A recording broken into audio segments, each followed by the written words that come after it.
Bonjour à tous, aujourd'hui je vais vous parler du side ride.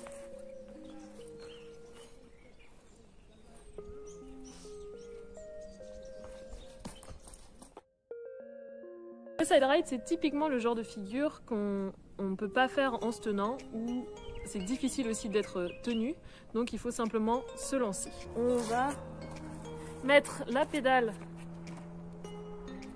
un peu en haut et un peu vers l'avant. Ça va être plus facile pour donner le premier élan. Donc on met la pédale comme ceci et on va poser le pied opposé dessus et ensuite on tente.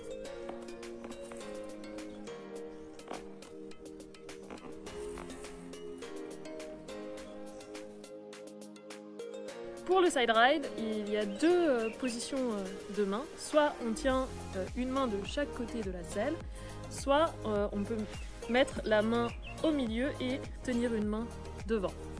Pour ce qui est du poids dans cette figure, on va transférer beaucoup de poids dans la selle et essayer d'avoir un minimum de poids sur le pied qui est sur la pédale. Ce qui est important aussi, c'est qu'à chaque tour de pédale, on essaye de se dire que quand la pédale remonte, on essaye d'avoir le moins de poids possible dans notre pied et le maximum du coup de poids du côté de la selle. Il ne faut pas chercher à garder le monocycle droit perpendiculaire au sol parce que ça ne va pas fonctionner comme ça.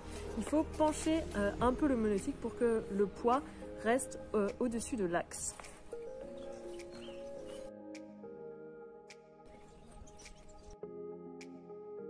Ce qui m'apparaît aussi important quand on commence le side ride, c'est de penser à avoir un peu le corps au-dessus, donc au-dessus de l'axe et au-dessus de la selle. Et il faut garder en tête que c'est une figure qui tourne. Vu que notre mono est penché, on va automatiquement faire des cercles. Donc quand on est en train de faire le side ride, on se penche un peu comme ça et on vise avec notre corps un petit peu une sorte de diagonale. Pour ce qui est de la position de départ, selon moi le plus simple c'est de commencer simplement avec le monocycle sur le côté et de poser un pied sur la pédale et puis de se lancer. C'est aussi possible de commencer en crank idle et c'est aussi possible de commencer en mettant le pied sur le pneu et ensuite l'autre pied vient rejoindre la pédale.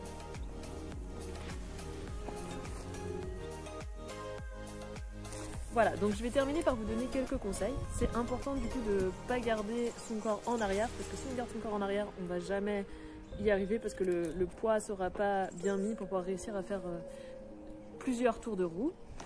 C'est aussi important de ne pas désespérer parce que souvent on arrive à faire un premier tour de roue et après on met du temps à faire plus qu'un tour de roue. Donc j'ai l'impression que c'est une figure qu'on a compris et qui marche à partir de 2-3 tours de roue. Avant ça, c'est facile mais on n'a pas encore réussi et compris la position. Et enfin, moi, ce qui m'a aidé, c'est d'avoir la position du chien qui pisse. La deuxième jambe qui n'est pas sur la roue, elle doit être levée un peu dans cette position de chien qui fait pipi. Et ça aide justement à avoir la bonne position et le bon mouvement.